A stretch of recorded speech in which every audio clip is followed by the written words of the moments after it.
story all night, but we are going to pivot back to the other big story here in the United States. We have a call here, NBC News projecting that Ted Cruz is the winner of the Utah caucus. NBC News projecting that Ted Cruz is the winner of the Utah caucus, winning getting 18 delegates there, as I was going to mention, 40 delegates total. Now this, Francis, is obviously a significant step for Ted Cruz. Utah was not a state that was going to have mass participation because it's a Republican caucus. That's an organizing advantage the Cruz campaign has long claimed. Indeed, they were predicting this, the campaign manager saying late tonight, and we're all staying up late watching some of these races, that this was a place where Ted Cruz could pick up some delegates. And I'll tell you, this is a night where the Donald Trump march towards the nomination, as a matter of math, has continued. He wins more delegates in Arizona. He has done well.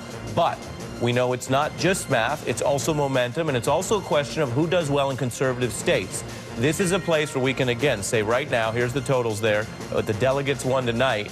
Donald Trump with the big 59, Ted Cruz now 19, and that could grow because it looks, it's based on the math out of Utah. But that puts Ted Cruz up on the board. It gives him an argument that there are places where Republicans are active, and he's going to be doing better there. I will give you the total, too, and get your thoughts here. 744 is the total Trump delegate math, going, of course, to 1237 to clinch. Anything short of that could be an open convention. Ted Cruz now up to 446 delegates. There's also the psychological factor in this win, as you're talking the math there, and in paving the way for the next big contest, too, and what that may bring in as we begin and turn into April with Wisconsin in that race. I want to bring in Rick Tyler and Maria Teresa Kumar, who was with us earlier and talking about this.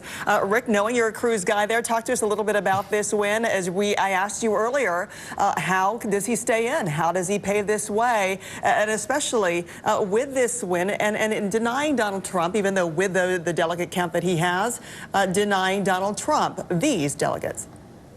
Well, it's an important win. 40 delegates is quite a bit, even though in Arizona, Trump got 58, so he netted 18 plus. He widened his gap a little bit tonight. But it's significant in that it does keep the momentum going. And the other thing you have to remember is we have 2 weeks now until Wisconsin. And again, if there is a Stop Trump movement, they've got 2 weeks to organize it and put it together and see if it gets stopped in Wisconsin. If Trump were to lose Wisconsin, it would be very difficult for him to get the 1237 necessary to take the majority of delegates going into Cleveland. And Rick, looking at tonight, though, I mean, here we are moments out from this announcement, basically NBC projecting Utah. What does that mean for Ted Cruz, and how does the delegate math work? Because your old boss, Jeff Rowe, was saying they might get all the delegates. Well, it looks like he's going to get more than 50%. If he gets more than 50%, according to the rules that I understand him, in Utah, he will get all 40 delegates. So I would, right now, it looks like he's in the 60s, so it looks like he's going to get more than 50%. Maria Teresa, to bring you in this conversation, Rick has been talking about the 2 weeks to Wisconsin and the Stop Trump movement and their efforts, as we've seen earlier, again, with the tweets attacking Donald Trump and his wife. What can be done? What can we see as far as something that is tangible and not abstract, as far as this movement, Stop Trump movement, that will make a difference in the next 2 weeks that Rick is referring to, that needs to happen for Ted Cruz to really capitalize on this momentum? Right. I mean, I think in a traditional election, 2 weeks is a lifetime, and you can make a lot of changes. But I think that if we were going to see a Stop Trump movement, it would have actually taken effect and hold a long time ago. I actually think that the Republican Party is actually having a fight with itself and trying to figure out what their identity is and what their future holds. And Trump has very much been able to consolidate sentiment of this country and tap into something that not only were the Republicans not ready for it, but the Democrats aren't ready for it either. And oftentimes, I think that what you're going to see move forward is having almost a come to Jesus moment within the Republican Party, and basically have Kasich basically say, hey, have a conversation with Kasich, say, will you drop out now? Because Cruz needs that momentum to at least be able to challenge Trump in a fair in a fair manner if it comes down to the convention. And Rick, I want to give you the final word before we go to break here with this big victory for your old boss. What is the theory of the case of why Ted Cruz won Utah, and why would that argument go towards him doing better in the rest of this calendar? Well, the reason you want Utah is predominantly Mormon state. It's a predominantly very conservative state.